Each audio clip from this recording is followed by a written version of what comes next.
राज्यमार्ग परिवहन महामंडळाचे शासनात विलीनीकरण करावं या प्रमुख मागणीसाठी राज्यमार्ग परिवहन महामंडळाचे कर्मचारी संपावर आहेत। कर्मचाऱ्यांनी पुकारलेल्या संपामुळे एकट्या भंडारा विभागाचं तब्बल 8 कोटी रुपयांचं नुकसान झालंय।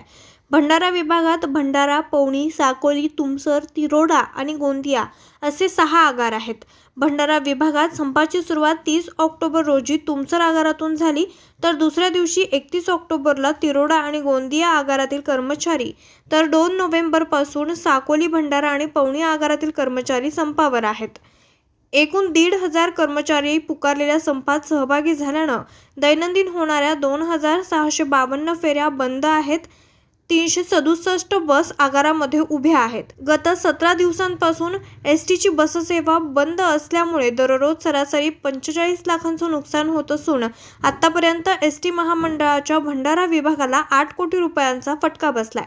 संपामुळे लालपरीची चाकं थांबल्यानं बसस्थानकात शुकशुकाट असून प्रवाशांना खासगी वाहनांचा आधार घ्यावा लागत आहे, असं दृश्य पाहायला मिळतंय।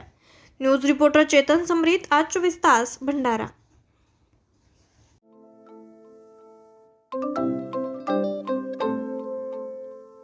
नवनवीन आणि ताज्या घडामोडींसाठी आज 24 तास सबस्क्राईब करा।